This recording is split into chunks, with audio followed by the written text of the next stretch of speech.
Ahí está grabando.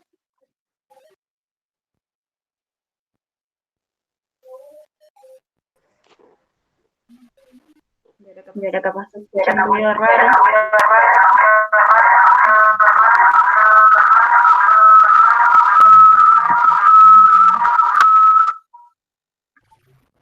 Sí, efectivamente. Bueno, no importa, vamos a hacerla desde acá y bueno, si se traba, se trabará. Bueno. Bueno, primero que nada, bueno, me presento, nunca nos habíamos visto personalmente. No. Yo soy Sofi, soy militante de SUR y bueno, hacemos generalmente estos grupitos de estudio para poderles dar una mano a los estudiantes en general y bueno, seguir militando en el tema de la educación pública, que para nosotros es súper importante. Bueno, si querés, arrancamos con el tema por ahí de la cuestión social, que por ahí está antes de lo de las tesis de Feuerbach, así que me pareció piola para poder empezar y después seguimos con lo de Feuerbach. ¿Te parece? Bueno, sí. Dale, genial. Bueno, la parte anterior a la cuestión social, a la vulnerabilidad de las masas, ¿esa la tenés clara? No, esa no. Así que si Bueno, arrancamos de ahí, voy. arrancamos entonces, si querés, desde la cuestión social, que es un poquito antes, digamos, que es donde, digamos, se plantea justamente la problemática de la vulnerabilidad de las masas y por eso surge la cuestión social, ¿no? Bien. Bueno, si nos situamos ahí en el traspaso de la Edad Media a la Edad Moderna, recordás que en la Edad Media existía este contrato, ¿sí? Este trato entre la nobleza, digamos, y lo que es los campesinos, el pueblo, ¿sí? Que Sí. exigía, digamos, al campesino o al siervo, como se le quiera llamar, se le exigía, digamos, que se le permitía vivir en las tierras del noble, cultivarlas y vivir de eso, pero a la vez se le cobraban impuestos y también se le debía, el campesino o el siervo le debía obediencia al noble, ¿sí?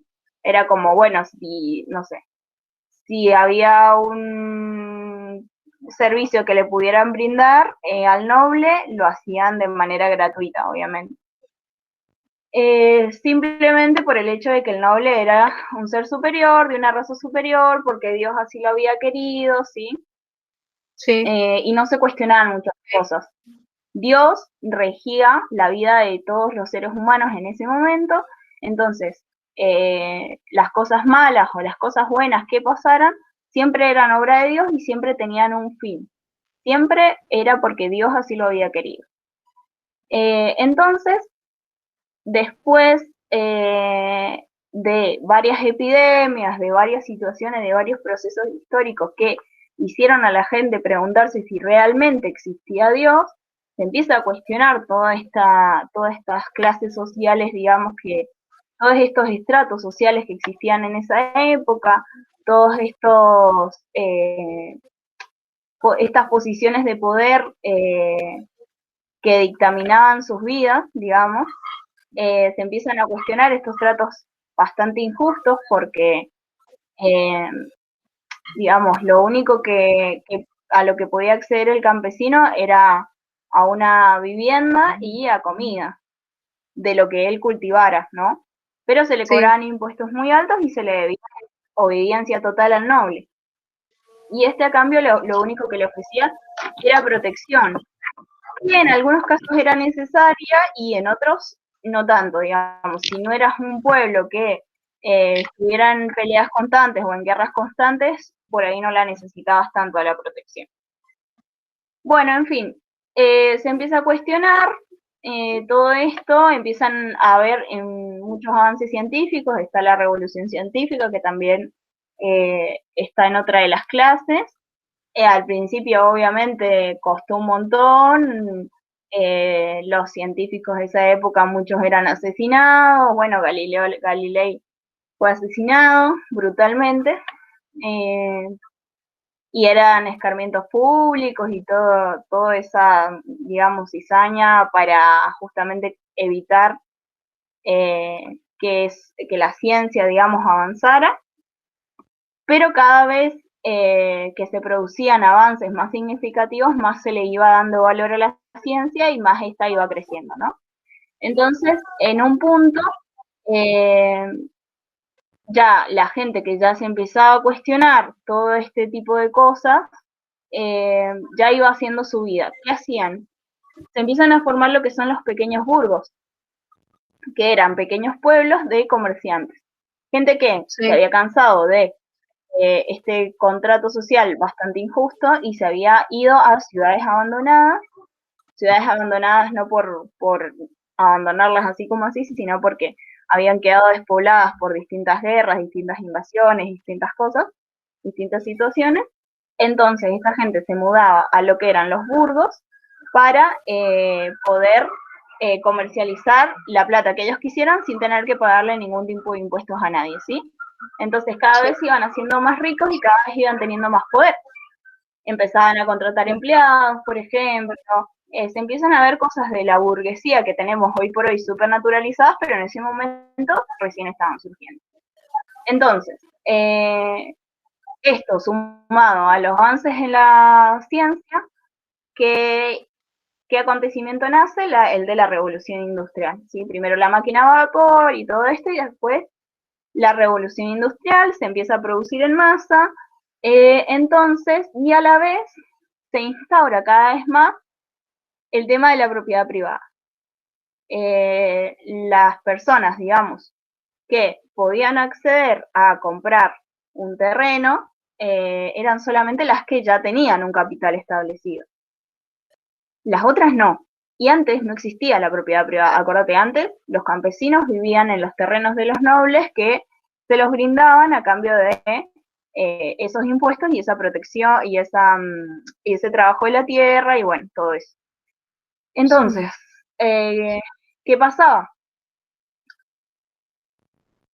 Mucha gente se queda sin absolutamente nada, pero nada, porque ya no tenían más el privilegio de los nobles, el privilegio del contrato ese, en donde pudieran subsistir, porque ya el noble ya había sido cuestionada su herencia noble, entonces ya no existía más esa posición, ¿sí? Entonces ya no te podías meter en uno de esos contratos, entonces te quedabas básicamente sin nada, porque el terreno no era tuyo, no estaba a tu nombre, no era tu propiedad, y lo único que tenías para vender era tu fuerza de trabajo. Y acá viene el tema de la supervivencia del más fuerte o del más apto, entre comillas, ¿no? La supervivencia en realidad del que más capital tenía para poder invertirlo y hacer mucho más capital. Bueno, se empiezan a contratar, digamos, obreros, pero esta situación de que hubiera tanta gente desempleada le conviene un montón a la burguesía. ¿Por qué? Y porque si vos tenés un montón de gente que está esperando en la cola para obtener un empleo, si un empleado te pide mejores condiciones de laburo, vos le vas a decir, bueno, mira, si no te gusta el laburo, andate, acá tengo una fila de gente que quiere laburar y que va a aceptar estas condiciones porque se está muriendo de hambre. Entonces, las condiciones de laburo, digamos, eran terribles, pero terribles. O sea, jornadas de más de 18 horas de laburo. Imagínate en qué momento dormís, en qué momento comés. Encima te pagaban un salario que de pedo te alcanzaba para comer, a veces ni eso. Entonces, ¿dónde vivías? Y bueno, se generaban distintas estrategias. Entonces, grandes familias vivían en espacios así súper chiquitos, súper hacinados, es la palabra. Se genera, obviamente, fue una estrategia que se generó debido a esa poca capacidad de ahorro, de compra, de poder comprar una casita, un terreno o algo para poder estar mientras vas consiguiendo más dinero para poder hacerla más grande o lo que sea. Entonces, ¿qué pasa? Todo eso empieza a provocar distintas problemáticas en la sociedad burguesa de ese entonces. Ya estamos hablando del siglo XVIII, ¿no? Sí.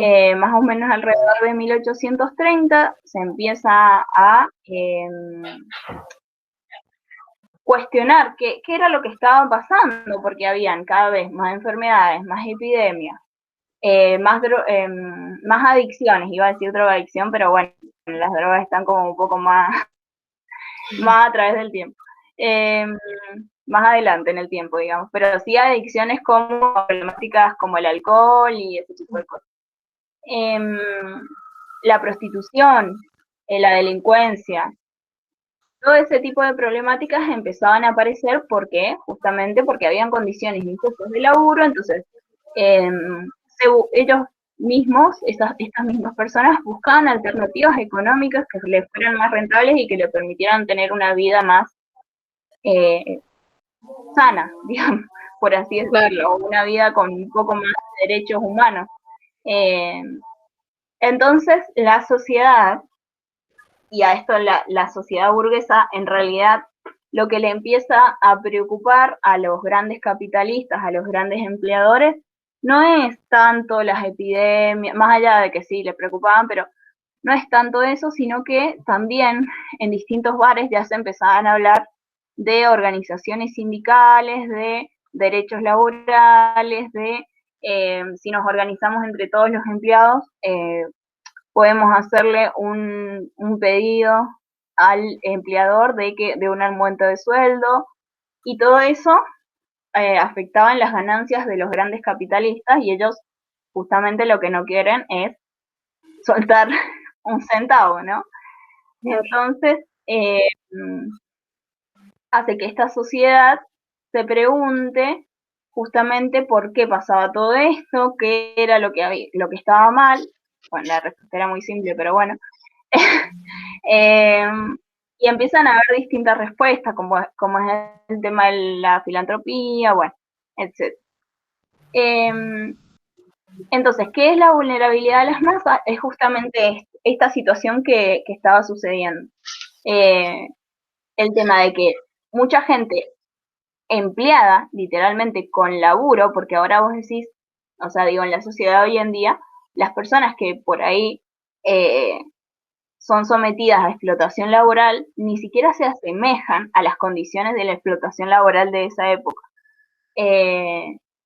Digamos, acá capaz que te explotan por 16 horas de laburo y qué sé yo, pero el salario en relación a lo que era en ese momento te alcanza, aunque sea para vivir. En ese momento no. En ese momento, No. con suerte, te alcanza para un bollo de pan. Entonces, imagínate que así surge, digamos, despiadadamente el capitalismo. Y después se fueron con el tiempo adquiriendo distintos derechos laborales, pero en ese momento las cosas eran de una explotación inimaginable.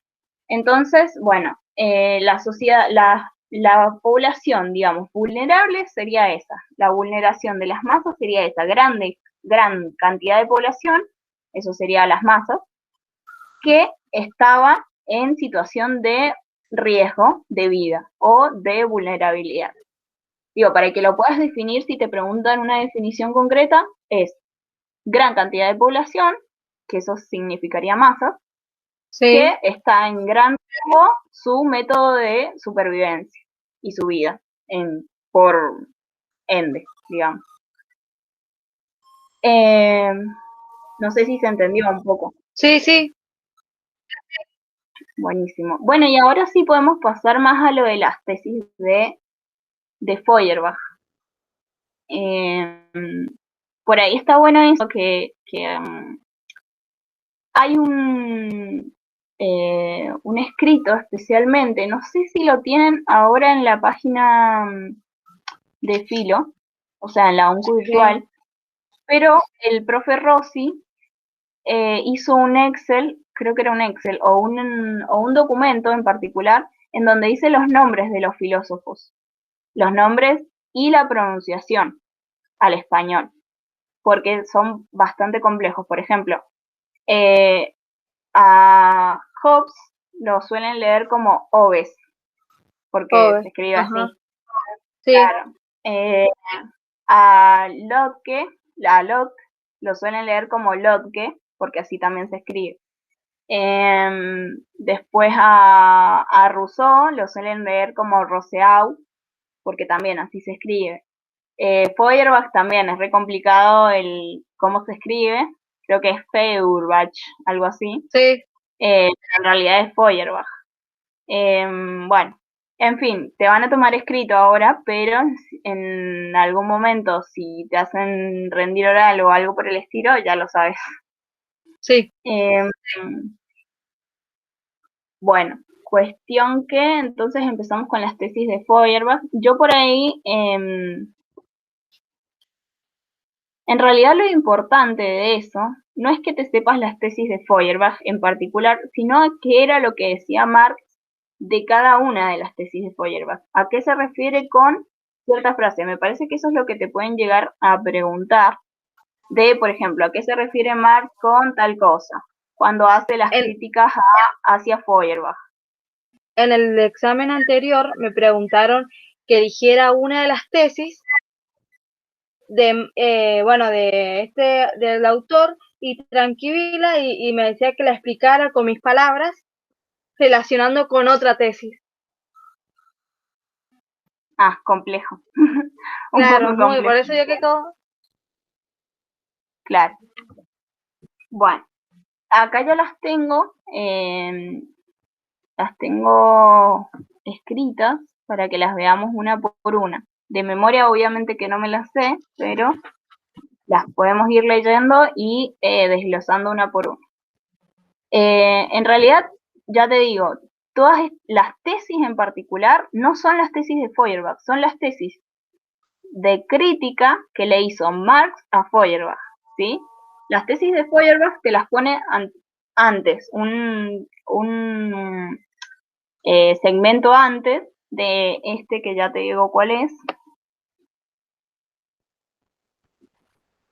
el que dice explicación de la tesis, punto 19. Después, en ese apartado, las analiza una por una. Bueno, es la clase 7.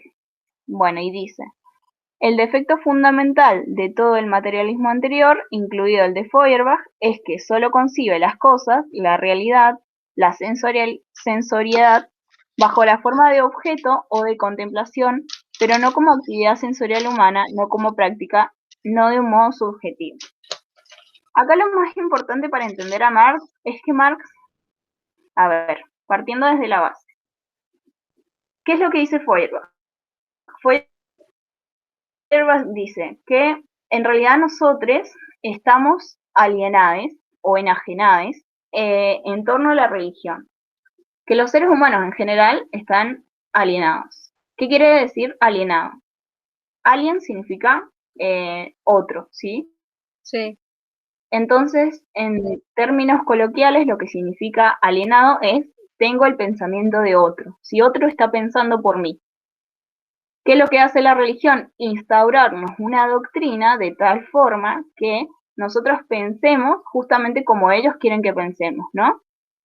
¿Qué es sí, lo que te dicen? Y este pensamiento es totalmente funcional al sistema capitalista. No lo hice en concreto Feuerbach, pero esto lo vas a ver a lo largo de la carrera, así que no está de más saberlo. ¿Por qué? Porque lo que te dicen es, si sos pobre te vas a ir al cielo. Al sistema capitalista le viene re bien porque significa que no importa qué tan pobre seas, en algún momento vas a salir premiado, ¿no? Y la gente va a aceptar su condición de pobreza porque en algún momento va a recibir un premio. Y si sos rico, lo único que tenés que hacer es dar una limosna, dar una moneda y con eso te ganas el cielo. Entonces el sistema funciona perfecto, siempre manteniendo los privilegios de una clase acomodada. Entonces, lo que hace Feuerbach es decir, nos están vendiendo una idea de que hay un cielo en algún momento y en realidad esa idea no es real.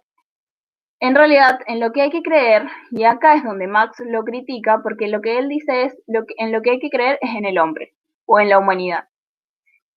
Y esas dos palabras son abstracciones, lo que se llaman abstracciones. ¿Qué significa eso? Que en realidad Feuerbach las quiere ver como materialismos, pero no son materialismos, son idealismos. Porque no existe la humanidad. ¿Quién es la humanidad? ¿Quién es?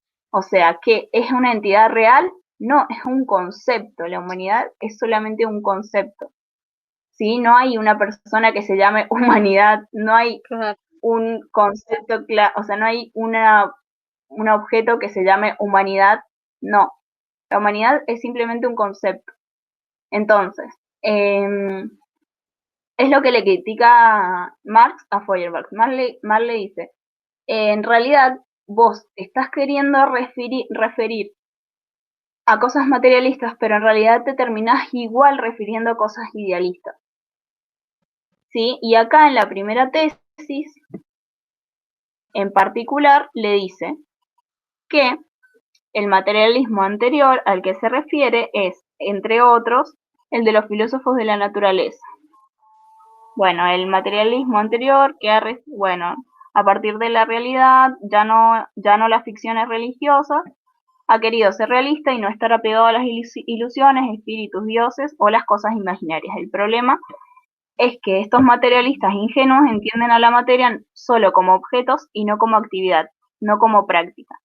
Esta es la innovación de Marx, afirmar que la materia no es solo las cosas, sino también las acciones, la práctica humana. Entonces, lo real, la realidad, lo material puede ser, además de los objetos, sobre todo la realidad, el materialismo sin materia. O sea, se entiende, Marx lo que quiere decir es, más allá, esto de la humanidad, bueno, es idealismo, ¿no? Entonces, ¿cómo llegamos a la materialidad? ¿Cómo llevamos esa tesis hacia la materialidad? Bueno, le dice, en realidad lo que son las acciones es justamente la materia, ¿sí? Entonces, Marx convierte, digamos, esta tesis de Feuerbach, llevándola al tema del materialismo. Para Marx, las prácticas son justamente lo material. Feuerbach no las reconoce así. Feuerbach lo único que reconocen incluso todos los filósofos anteriores a Feuerbach, como las prácticas, la única práctica que se reconoce anteriormente es la del conocimiento, que la reconoce Kant en un momento, pero es la única que reconoce y la reconoce desde un punto de vista idealista, no desde un punto de vista materialista. Entonces, Marx trae una innovación que lo que dice es, las prácticas también son un concepto materialista, ¿no? Sí. Entonces, ponele, si te preguntaran, por ejemplo, ¿Feuerbach es materialista o idealista? Y vos ahí tendrías que decir, depende. Depende de quién lo evalúe. ¿Sí? Si es Marx quien se sienta a evaluarlo, para Marx, Feuerbach es idealista. Para, no sé, para Hegel quizá, o para un filósofo anterior a Feuerbach, quizá Feuerbach va a ser materialista. Sí. Bueno, continuemos con la otra. Dice, de aquí que el lado activo fuese desarrollado por el idealismo por oposición al materialismo. El materialismo ha desconocido hasta ahora la actividad, pero, vaya sorpresa, el idealismo la ha considerado en la obra de Kant y de Hegel, que se afirma que el sujeto realiza la actividad de construir el mundo en el acto del conocimiento. Según Kant, el acto de construir con las categorías del intelecto. Por lo tanto, es una actividad del sujeto trascendental, pero hay un problema con el idealismo. Ha percibido la actividad, sí, solo de un modo abstracto, ya que el idealismo, naturalmente, no conoce la actividad real sensorial como tal. La actividad que conoce el idealismo es la del conocimiento, pero no conoce la realidad del trabajo o de la lucha.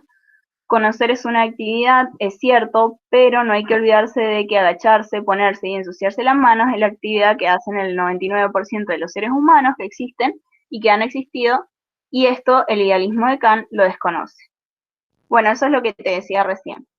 La única forma de que sea reconocido la actividad en filósofos anteriores ha sido de esa manera, de una manera idealista, de una manera abstracta, que no es la manera en la que la concibe Marx. Entonces después dice, Feuerbach quiere objetos sensoriales realmente distintos de los objetos conceptuales, pero tampoco él concibe la propia actividad humana como una actividad objetiva. La actividad objetiva se refiere al trabajo manual, intelectual y la lucha en todas sus formas, pero claramente la lucha de clases. Por eso, en la esencia del cristianismo, el libro de Feuerbach solo considera la actitud teórica como la auténticamente humana, mientras que concibe y fija la práctica solo en su forma suciamente judaica de manifestar. Ay, me fui. Ahí está. Después dice, Marx se refiere aquí a la actitud teórica como la actividad de escribir libros, hacer ciencia, filosofía, interpretar el mundo. Cuando escribe forma suciamente judaica está afirmando que para Feuerbach la única práctica pensable es el comercio o la preocupación por producir cosas para comprar y vender. Marx, que era judío, toma aquí una expresión popular que asociaba judío a comerciante y por lo tanto algo solo interesado por el dinero sucio y no por el conocimiento transparente. Entonces, lo que dice Marx es que la única forma en que Feuerbach interpreta las cosas materialistas son de un modo, como le dice, suciamente judaico, se refiere a materialista en sí mismo la palabra, ¿sí? Materialista en solo referirse a lo material en términos de cosas, y no de esto que estábamos hablando recién, de que la actividad humana también era referirse al materialismo, ¿no? Bien. Entonces vuelve a hacerle la misma crítica de nuevo, con otras palabras, pero bueno. Dice, por lo tanto, Feuerbach no comprende la importancia de la acción revolucionaria o práctico-crítica. Feuerbach no entiende la actividad humana como trabajo o como lucha, sino como interpretación del mundo. Es decir, la actividad de interpretar el mundo que opone a ciertas ideas que considera nocivas otras ideas que considera mejores. Esto le parece a Marx un círculo vicioso. No salimos del idealismo si oponemos ideas a las ideas y nunca se va a comprender la importancia de la práctica, sobre todo de la práctica política y aún más de la actividad revolucionaria. Lo que dice Marx es que Feuerbach decía, no se trata entonces de creer en el hombre, sino de creer en la humanidad. No se trata entonces de creer en Dios, sino de creer en la humanidad. Marx, no se puede combatir idea con idea. Lo que realmente combatiría ese pensamiento, esa alienación, es la actividad práctica humana, la famosa revolución. Sí, sí, yo en vez de creer en que voy a tener un futuro mejor en algún momento, creo en la humanidad y creo que todos los seres humanos, qué sé yo, son buenos por naturaleza y los empleadores en algún momento me van a dar mis derechos y me siento a esperar que eso suceda, no voy a lograr nada. Con lo que sí voy a lograr algo es organizándome con mis compañeros y diciendo, che, bueno, hoy le vamos a hacer paro al empleador, ¿sí? Y si hoy le paramos la fábrica, va a perder un montón de plata, porque hay un montón de productos que no se van a producir y no los va a poder vender. Entonces, le va a convenir darnos mejores condiciones de trabajo antes de tener a la fábrica parada no sé cuántos días. Entonces vamos a poder negociar y ahí realmente va a surgir un Estado más justo, una sociedad más justa. Esto es lo que dice Marx. ¿Sí? No sirve que creamos en la humanidad, sirve que hagamos actividades prácticas como lo son la revolución.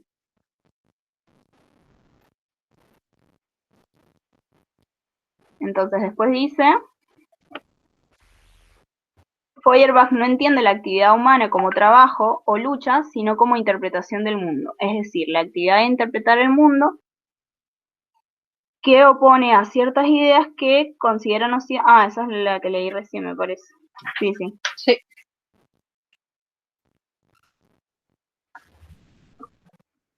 Entonces, el problema de si al pensamiento humano se le puede atribuir una verdad objetiva no es un problema teórico, sino un problema práctico.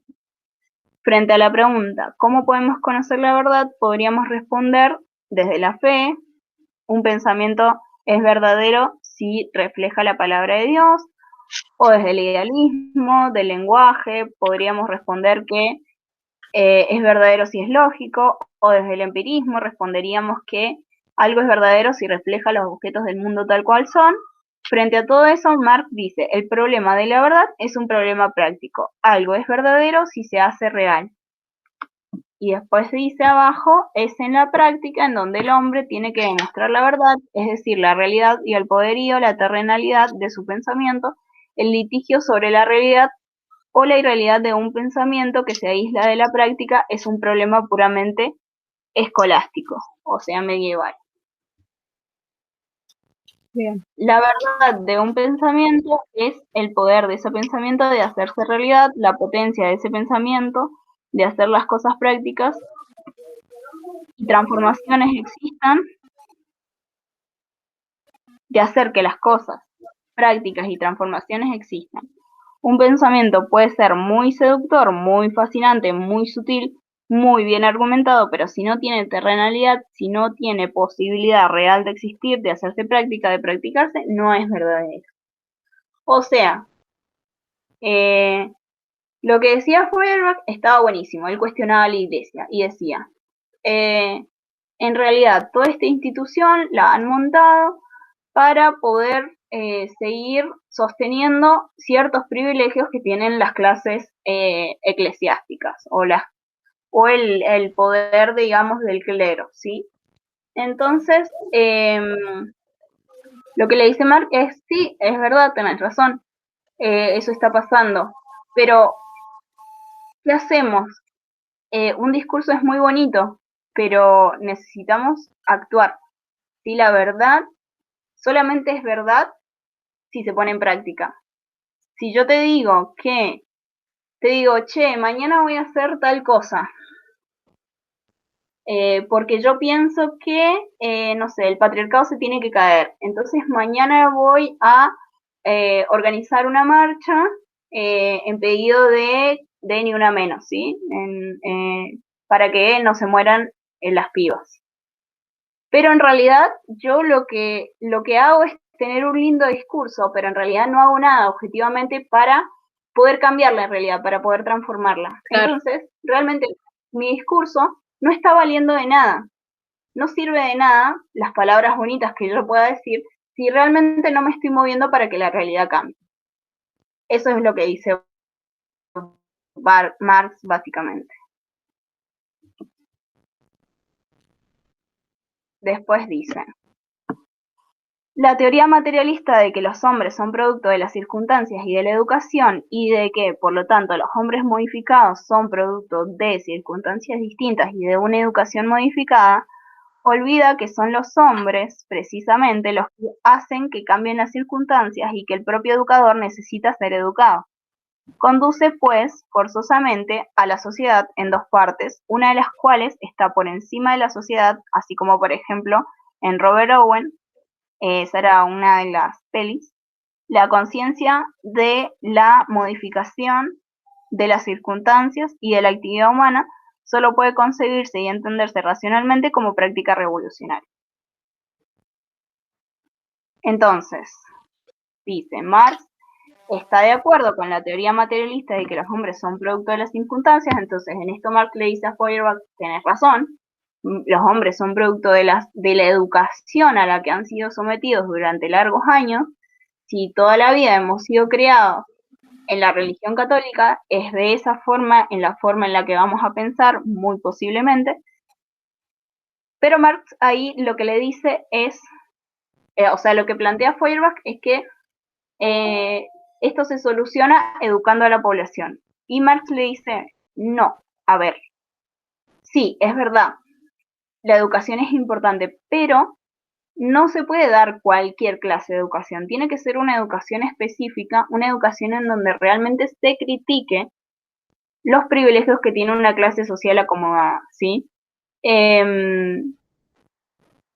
No puede ser, por ejemplo, que yo eduque a una persona, acá da un ejemplo, mira, dice,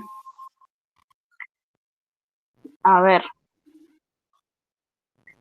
tenemos que apostar por la educación porque brinda, bueno, acá en un momento dice como, bueno, educamos a la gente pensando que las mujeres no tienen derecho al voto. ¿Y esa educación es válida? No, entonces no toda la educación es válida. La única educación válida para Marx sería la que permite a la gente pensar de otra manera, pensar de una manera diferente, o sea, ni siquiera pensar como quiere Marx, sino hacer que esta gente se cuestione todo lo que el sistema la obliga a hacer y poder, digamos, transformar esa educación en una actividad que realmente cambie la situación. Dice, acá lo dice perfectamente, que no solo con educación se cambia el mundo, que la educación, en tanto una abstracción, también es idealismo. Si queremos mejores hombres y mujeres, si queremos seres humanos más justos, debemos cambiar, por supuesto, las circunstancias, menos hambre, menos pobreza, menos crueldad, pero también a los maestros y a los profesores. Debemos preparar maestros para que tengan una perspectiva emancipadora, una perspectiva de clase, una educación liberadora. Se puede educar para el sometimiento, pero también, como hace 100 años, se educaba a las mujeres para que no pretendieran estudiar, ni votar, ni tener ciertas cuentas bancarias. Es decir, no es solo con educación en abstracto que se cambian las circunstancias, es con cierta educación, desde cierta clase social, cierta educación que tiende a cambiar ciertas circunstancias como se puede aspirar a producir modificaciones reales. Entonces, una cosa llevaría a la otra, ¿no? Si cambiamos la educación y hacemos que la gente se cuestione, tome cartas en el asunto y genere mejores condiciones de vida para otras personas, esas otras personas van a recibir una mejor educación, van a poder cuestionarse y así sucesivamente, ¿no? Así van a ir cambiando las cosas y van a ir mejorando las cosas para Marx.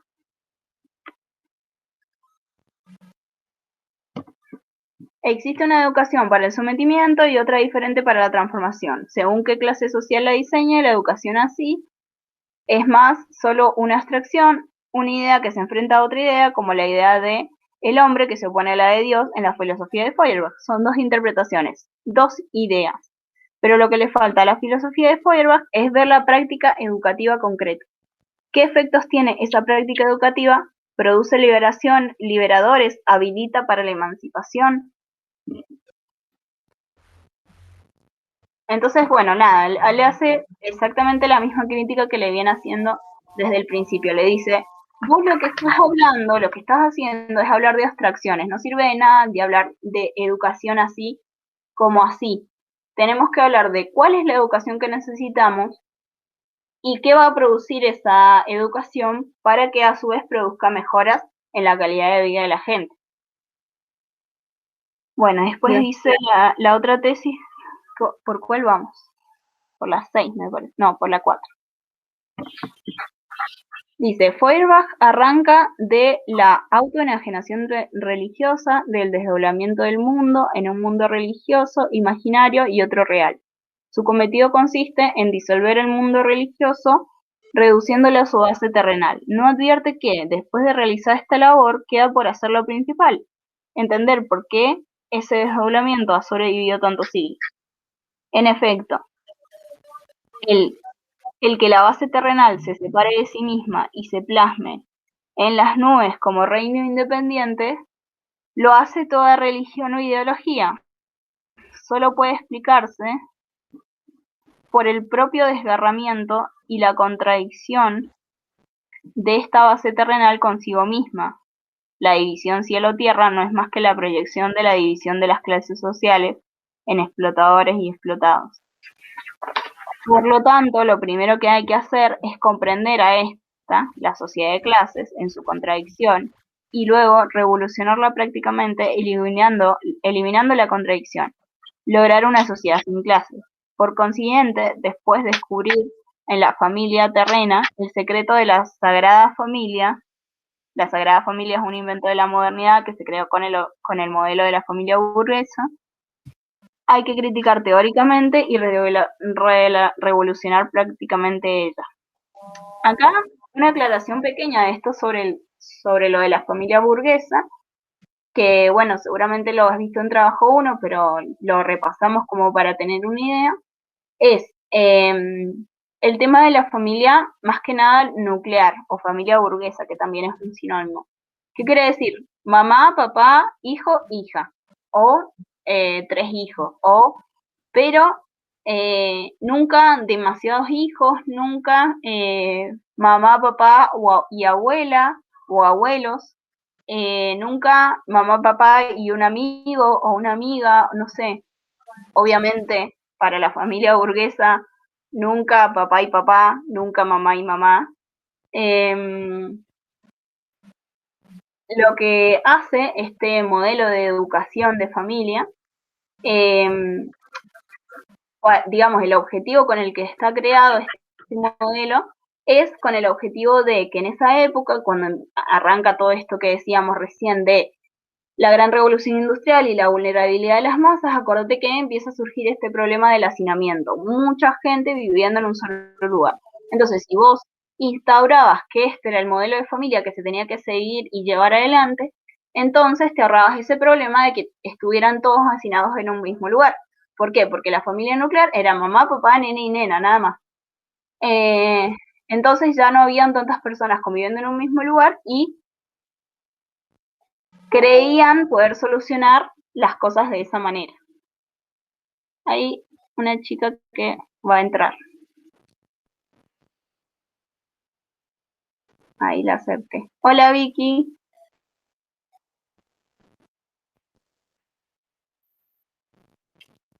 No sé si se... Ay, no se agregó. Va, no sé, la acepté, pero no... Parece que no ingresó. Bueno, si no, capaz que se le acabó la conexión. Si no, que vuelva a mandar la solicitud. Bueno, ahí le di.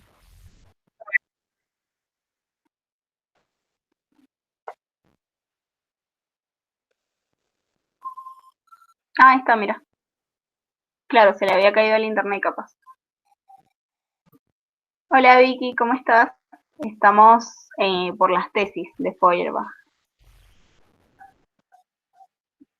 Bueno, cuestión que, bueno, acá lo dice en un párrafo chiquito, dice, después de descubrir que la Sagrada Familia fue creada como proyección de la familia burguesa, hay que hacer la crítica de la familia burguesa y ver cómo está generada bajo un modo de dominación patriarcal.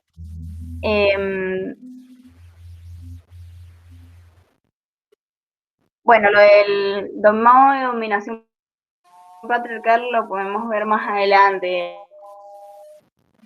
o en otro grupo de estudio porque es medio largo. Pero ese objetivo, ¿no? De disinar a las clases sociales, digamos, bajas, para que no vivieran todos hacinados. Por eso surge más que nada este modelo de familia nuclear o burguesa.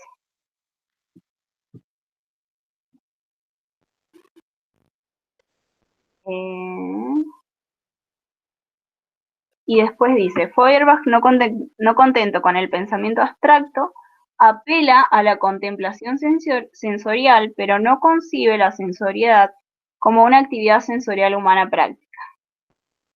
Entonces dice, Feuerbach, la explicación, ¿no?, de la tesis. No contento con la conciencia, es decir, con el sentido, el pensamiento, lo inmaterial, apela a lo que la persona puede percibir con los sentidos. Con esto cree que es materialista, pero percibir el mundo con los sentidos y no con el intelecto no implica la actividad de trabajo y la lucha. Eso es lo que se le escapa a Feuerbach. La sensoriedad de Feuerbach no es suficiente para ser materialista. Percibir las cosas con el intelecto y percibirlas con los sentidos o con las sensaciones es igualmente contemplativo. No se transforma nada. La posición realmente materialista es la que opera sobre la realidad, la práctica que produce efectos, productos o transformaciones. vuelve a hacer casi que la misma crítica. Le está diciendo, vos con hablar de actividad sensorial, crees que estás siendo materialista, pero en realidad estás hablando de abstracciones. Estás hablando de cosas que no son materiales, que son inmateriales y que no producen cambios en la realidad objetiva. Y si no producen cambios en la realidad objetiva, justamente, no son materiales. O sea, porque Feuerbach realmente cree que la actividad sensorial humana sí es materialista, sí es una posición materialista, pero, esperen un segundo, que está haciendo un ruido medio raro. Ahí está. Sí cree que es una posición materialista, pero en realidad Marx le vuelve a decir, estás volviendo a hablar de abstracciones. Son cosas idealistas, son conceptos idealistas. Después, bueno, en la tesis 7, esta tesis es bastante importante, así que estudiénsela lo mayor posible. Dice, Feuerbach diluye la esencia religiosa en la esencia humana.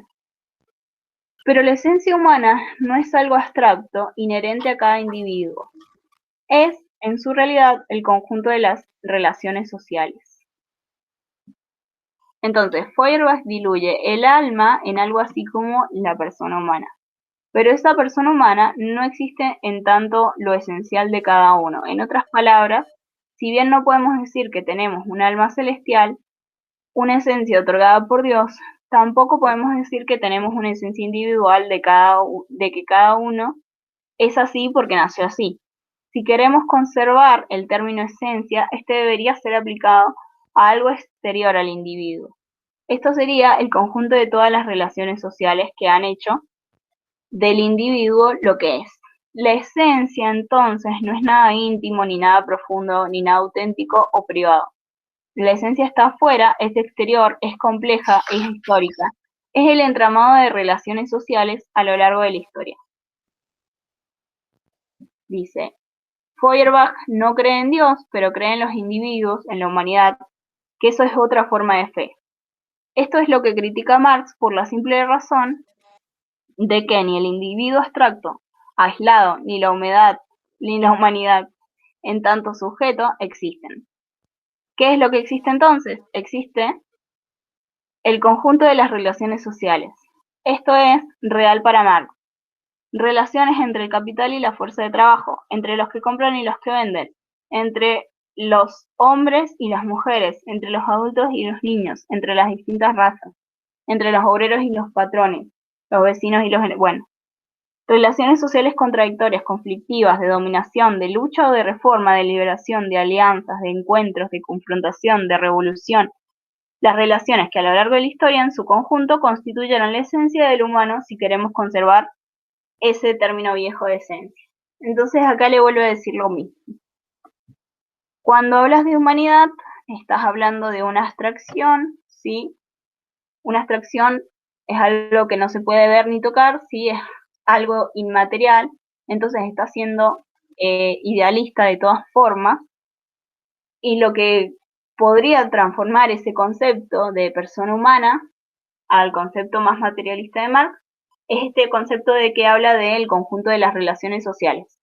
Este conjunto de todas las relaciones sociales que históricamente ha vivido este individuo es lo que hace justamente a la esencia de ese individuo, ¿sí? Digamos, todo lo que te formó a lo largo de tu vida, vos te naciste y pudiste observar que tu papá tenía una relación de trabajo súper explotada y que en ese momento él no se la cuestionaba para nada en absoluto.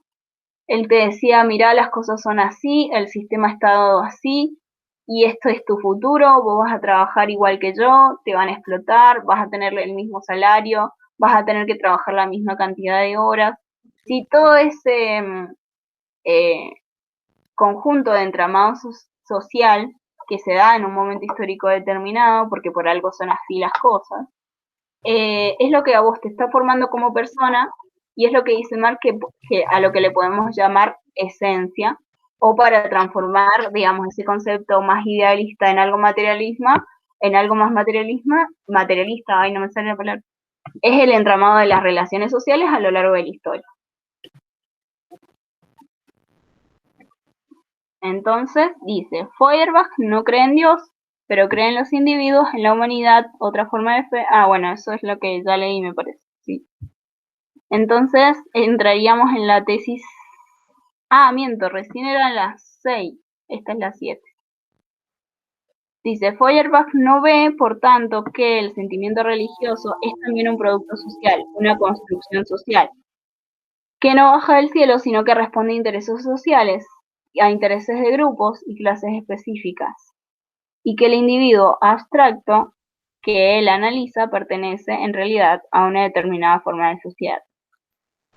Ese individuo aislado es el individuo burgués, es decir, un personaje construido en la modernidad, figura funcional a las sociedades capitalistas. Para nada un ser natural, para nada esencia de lo humano. Entonces, acá lo que trata de decir Marx es, ni siquiera cuando hablamos de individuo, hablamos de algo totalmente objetivo, porque este concepto de individuo aislado es un concepto construido por el sistema capitalista, por el sistema burgués, por el sistema de clases, ¿sí? Justamente para que sea funcional a este mismo sistema. Entonces, nosotros pensamos, esto es mío porque es mío, porque yo lo compré y tengo poder sobre este objeto y lo puedo quemar y lo puedo tirar y lo puedo hacer lo que yo quiera porque este objeto es mío y yo lo compré, porque el sistema nos ha enseñado a pensar de esa manera, ¿sí? El sistema nos ha pensado en que si yo tengo un problema, lo tengo que resolver yo. No puedo acudir a nadie más. ¿Por qué? Porque es mi problema. O sea, la propiedad privada no solamente se transforma en los objetos, sino también, no solamente se traslada a los objetos, sino también a cosas inmateriales, como pueden ser los problemas. Y quizás hay un montón de personas que te pueden ayudar, pero vos, en esta lógica burguesa, digamos, individual, aislada, pensás solamente en vos. Vos decís, a mí nadie me va a venir a solucionar la vida, entonces este problema lo tengo que resolver por sí mismo. Y hay problemas, sinceramente, que no se pueden resolver por sí mismos. No sé, hay mucha gente que le dice, por ejemplo, a la gente que tiene depresión, dale, ponele onda, ponele ganas, que todo va a salir bien, todo vas a poder salir adelante solo. Y realmente hay gente que necesita ayuda psicológica y no está mal pedir ayuda, ¿no? Entonces, Sí. Esto es lo que quiere que Feuerbach entienda. Esto es lo que quiere Marx que Feuerbach entienda. Vos estás hablando de individuos, pero ni siquiera ese concepto de individuos es un concepto tuyo. Eso también es un concepto del sistema capitalista que te obligaron a pensar desde que eras chiquito. O sea, te criaron de esa manera, para que pensaras de esa manera. Y después viene la tesis 8, dice, la vida social es en esencia práctica, acciones, trabajo, lucha, actos. Todos los misterios que descarrían la teoría hacia el misticismo, el sujeto trascendental, el estado ético, el individuo, el sujeto de la historia, encuentran su solución racional en la práctica humana y en la comprensión de esa práctica. Es decir, no existe la sociedad civil ni la iniciativa privada, existe la práctica. Esperen que voy a bajar un poquito. Bueno, nada, vuelve un poco sobre lo mismo. Marx dice esto de la vida social es las acciones que llevamos adelante, todo esto de el sujeto trascendental, el estado ético, el individuo, el sujeto de la historia, se encuentra, digamos, la razón de ser de todos estos conceptos en la comprensión de la práctica. Entonces dice, es decir, que no existe la sociedad civil ni la iniciativa privada, existe la práctica. Todo para Marx, todo concepto, digamos, es práctica. Todo concepto se puede, de hecho, lo que dice él es que los conceptos que no se pueden llevar a la práctica no son reales, lo vimos en una de las tesis anteriores. Para Marx, todos los conceptos que pueden llegar a ser materialistas tienen que ser sí o sí guiados adelante por estas actividades prácticas, ¿sí? Entonces, no existen, por ejemplo, sociedad civil, no existiría si esta sociedad civil no tuviese una historia de distintas prácticas a través del tiempo, ¿no? ¿Qué hemos hecho como sociedad a través del tiempo para llegar hasta donde estamos ahora? ¿Cómo se constituyó el Estado? Toda esa historia que precede a las cosas y a los conceptos, según Marx, tiene una historia práctica que es lo que lo hace real. Es medio complejo, pero bueno, repásenlo y lo van a entender, van a ver. No sé si se entendió o quieren que lo explique de otra manera, No, sí, porque está sí, bien. ya estamos entrando como en una complejidad que... entonces, bueno, pasamos a la siguiente tesis, que es la tesis 9. A lo largo llega... A lo que más llega el materialismo contemplativo, es decir, el materialismo que no concibe la sensoriedad como actividad práctica, es a contemplar a los distintos individuos dentro de la sociedad civil. Es decir, que el materialismo de Feuerbach es un materialismo liberal, como el materialismo de Lotke. El materialismo de Stirner, el de Feuerbach, solo llegan a pensar que somos individuos en el seno de la sociedad civil. Y esto es más que nada lo que decía anteriormente. Este materialismo contemplativo se refiere a esto que decía Feuerbach de creer en la humanidad. Sí, con creer en la humanidad no hacemos nada. Con contemplar las cosas y mirarlas y analizarlas y escribir sobre eso, no hacemos nada. Escribir un discurso bonito o tener un discurso bonito no sirve de nada si justamente no llevamos esa actividad a la práctica. Entonces, a lo que se refiere Feuerbach y muchos otros, digamos, supuestos materialistas, es a materialismos obviamente que le son funcionales al sistema liberal. ¿Por qué? Porque le son funcionales al sistema liberal y porque no generan la actividad revolucionaria que es la que plantea Marx.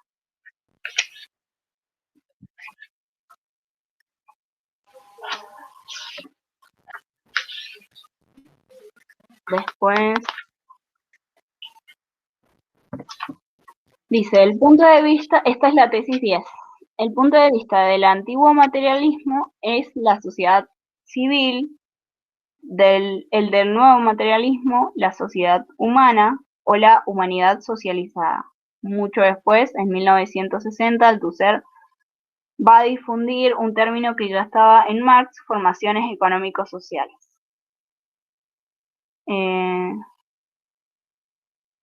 Bueno, esta tesis no tiene explicación, no sé bien por qué, pero es como también quizá el profe no quería redundar en más de lo mismo, es lo que decía la tesis anterior.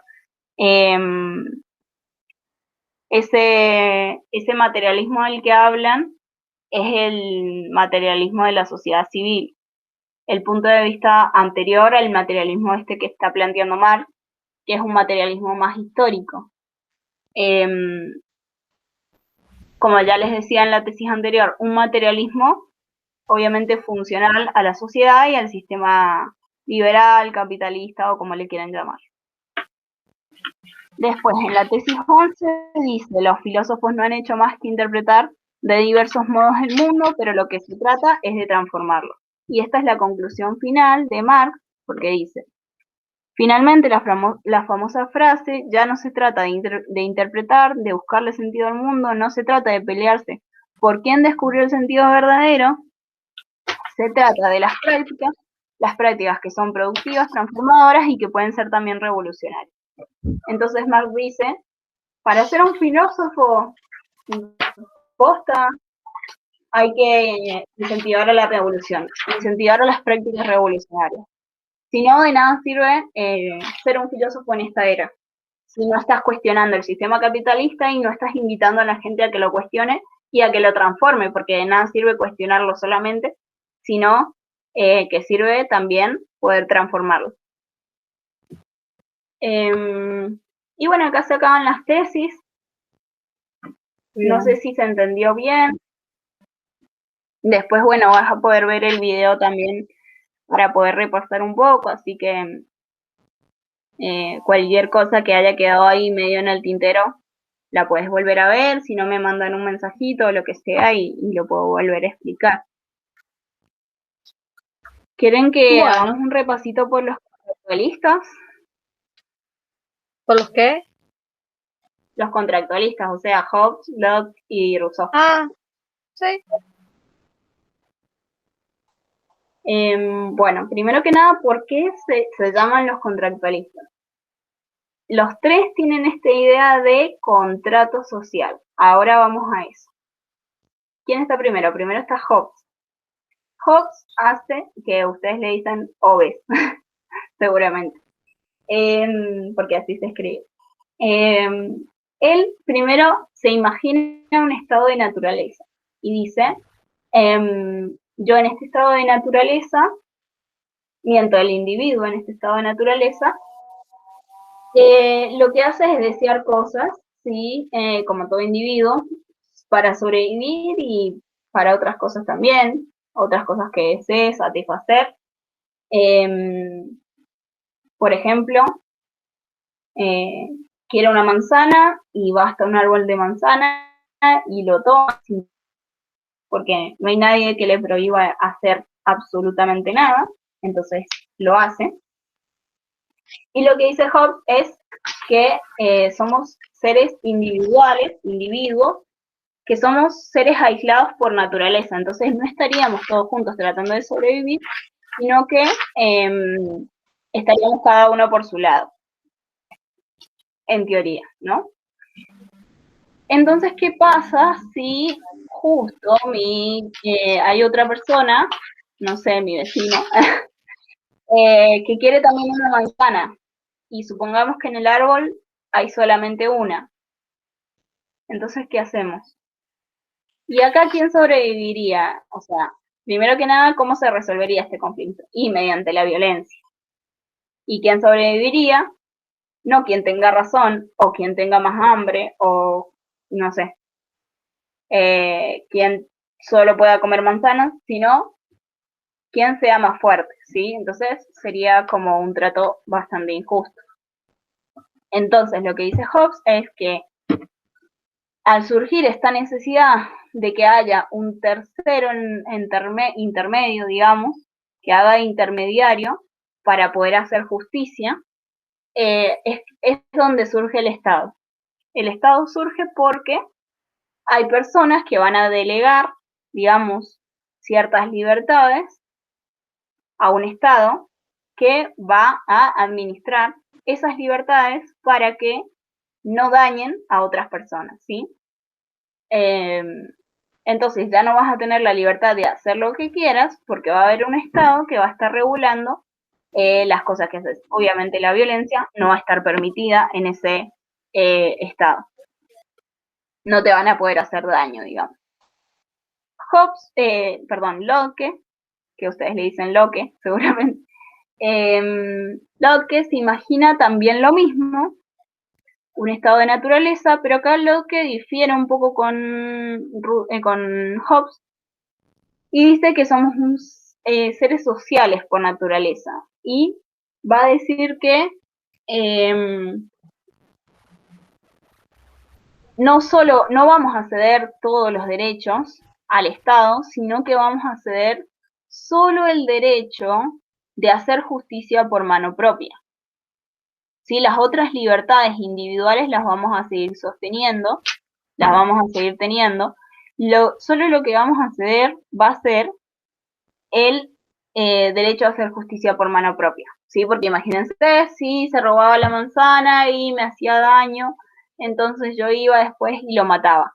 Bueno, ese derecho a hacer justicia por mano propia no lo vamos a tener más, lo vamos a delegar a otra entidad, a una institución que va a regular el tema de la justicia, ¿no? Esta institución va a ser totalmente justa, entonces le va a aplicar un castigo necesario a esta persona. Después viene, bueno, lo que se habla mucho de Locke es que justamente es una persona o una teoría, digamos, muy liberalista. ¿Por qué? Porque al liberal siempre le van a importar más las libertades individuales que cualquier otra cosa. Y al posicionamiento político liberal siempre le van a importar más las libertades individuales que cualquier otra cosa. El profe por ahí, por ejemplo, da un ejemplo de lo que sucedió en la cuarentena. Los sectores más afines a el liberalismo, los famosos libertarios, fueron los anticuarentena.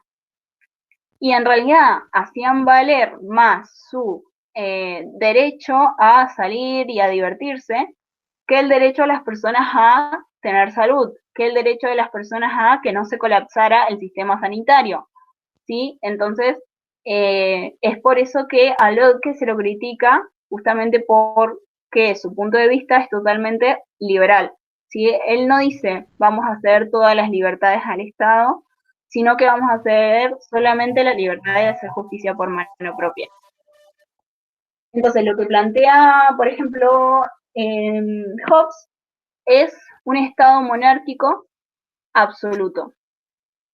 Lo que plantea Locke es un Estado de monarquía parlamentaria. Y lo que plantea Rousseau, no lo recuerdo bien, no recuerdo si era monarquía absoluta o parlamentaria. Bueno, después les digo bien, voy a revisar bien los apuntes. Bueno, Rousseau se plantea lo mismo, el hombre en estado de naturaleza, un contrato social existente, pero lo que dice Rousseau es que el ser humano va a ser bueno por naturaleza, que no vamos a tener este problema de tener que enfrentarnos contra el otro porque vamos a ser buenos por naturaleza. Lo que sí plantea es que van a haber distintas vicisitudes, distintos conflictos a lo largo del tiempo, en algún momento de la historia, hambrunas, no sé, frío o, no sé, inundaciones, cualquier cosa que nos obligue a juntarnos con el otro, y ahí es donde aparecerían los conflictos. Entonces, porque obviamente va a haber poca comida, porque obviamente la naturaleza no va a proveer, como él decía que la naturaleza es proveedora. Entonces, ahí es donde se va a plantear el conflicto y ahí es donde vamos a delegar nuestras libertades individuales para el Estado y el Estado se va a hacer cargo justamente de este problema. Y después lo que dice es que para acceder, digamos, al conocimiento de la voluntad general, porque necesitamos acceder a ese conocimiento para poder vivir en sociabilidad, ¿no? Es a través justamente de este concepto de voluntad general, de no es lo que es mejor para una sola persona, sino es lo que es mejor para todos, ¿sí? Para todos en nuestro conjunto.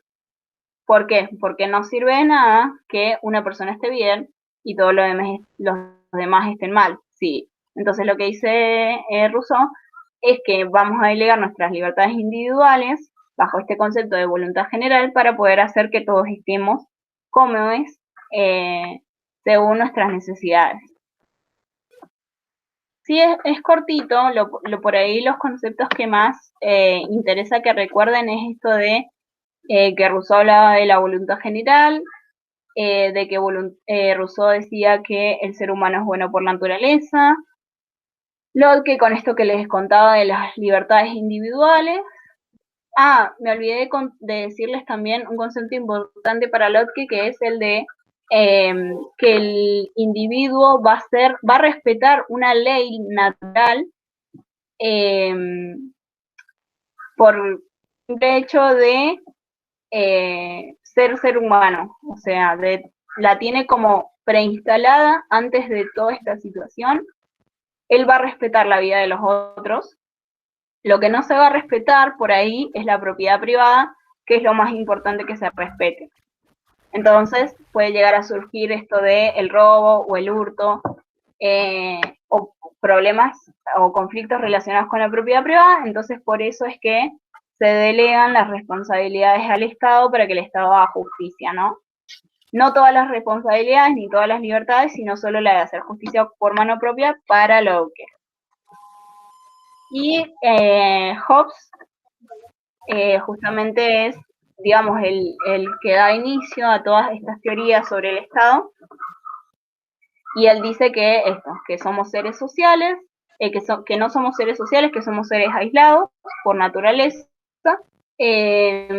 pero que vamos a necesitar de un Estado que nos regule porque nos vamos a terminar peleando con el otro indefectiblemente por nuestros deseos. Si yo deseo algo que el otro tiene. Igual el profe tiene una explicación en sus videos que también está buena, así que también vayan a verla en lo posible. Bueno, no sé, Sí, ¿quedó alguna duda? perdón.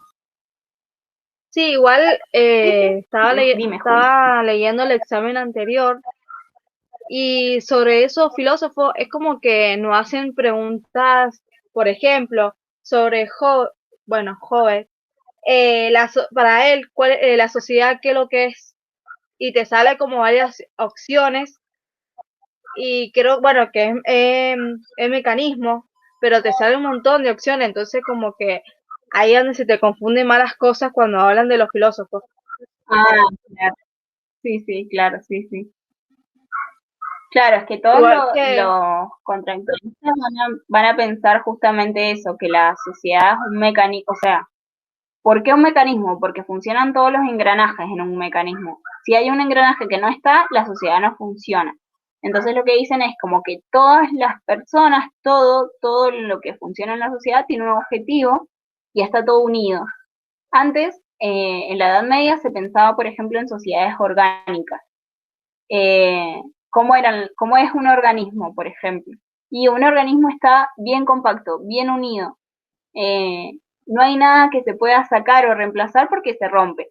En cambio, un mecanismo, si funciona mal un engranaje, sí, no va a funcionar sin el engranaje, pero se puede intercambiar por otro. Eso también está muy apegado al tema de el capitalismo, ¿no? Si un empleo no funciona, entonces lo cambio por otro. Y el sistema sigue. O sea, esta lógica del mercado se aplica en todos los ámbitos de la modernidad posible, ¿sí? Porque esta lógica fue imperante en todo lo que fue la modernidad. Entonces, de ahí viene ese concepto más de la sociedad como mecanismo y no como organismo como lo habían percibido la gente de la Edad Media. bien.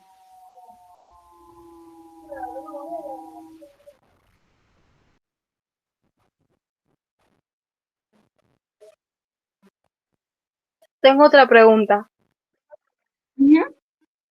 La nación, la nación cívica, o sea, ¿qué es lo que es? Y está ¿vos lo decís en este tema de los contractualistas o más yéndonos Sí, ya a otros nada de temas? contractualistas. La nación cívica, dijiste, o la noción. Sí, no, nación. Nación cívica. La verdad no sé concretamente a qué se refiere. Tendríamos que buscarlo en la bibliografía. O le podría preguntar al profe si quieren. Y bueno, después se los traslado más por audio. No, la Y verdad la no sé a nación, qué se refiere con... y étnica, Lo étnico es es lo sobre de las religiones.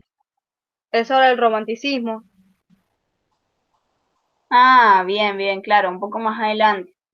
Sí, el romanticismo fue una época y por ahí eso, en ese sentido, traten de hacer como una clara distinción entre el concepto que manejamos nosotros hoy por hoy de romanticismo del que se manejaba en esa época. El romanticismo fue una época allá en el surgimiento de la modernidad que lo que digamos, le precedió fue el tema de, por ejemplo, la ilustración. Esto de que con los avances en la revolución científica, cada vez con más avances científicos, la gente le iba dando más importancia justamente a la ciencia. Entonces, el movimiento de la ilustración fue justamente el despreciar, digamos, todos los conocimientos que no fueran científicos y asociar la época de la modernidad o la época de la ciencia con la época de las luces, se le llamaba. Como una persona era iluminada, mientras más educación, digamos, podía acceder, digamos, o podía recibir, y una persona, digamos, más oscura, o era la persona, digamos, que no recibía esta educación. Entonces esta fue la época más del surgimiento del romanticismo, de el surgimiento de la literatura, del arte, de un montón de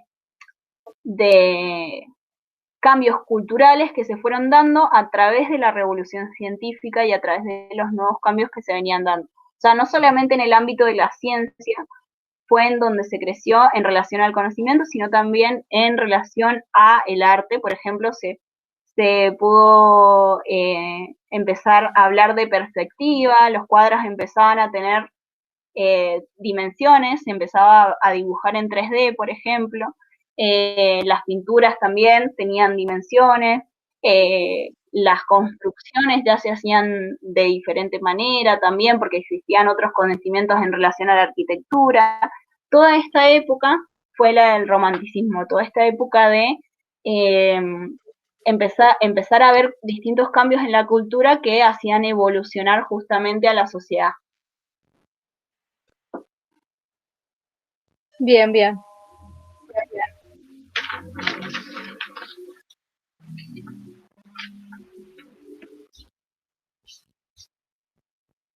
¿Hay alguna otra pregunta que tengas ahí?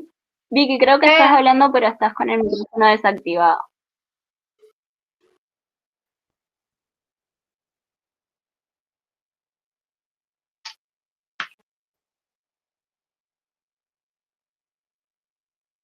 ¿Qué ibas a yo decir, ya, Juli? no, yo ya no tengo más dudas. Creo que Ah, lo bueno. que más duda tenía ya me quedó claro. Mm. Bueno, chicas, les averiguo eso de la sociedad.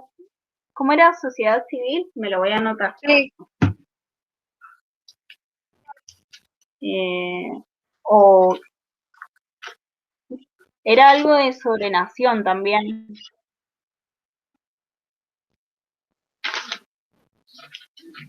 la cívica,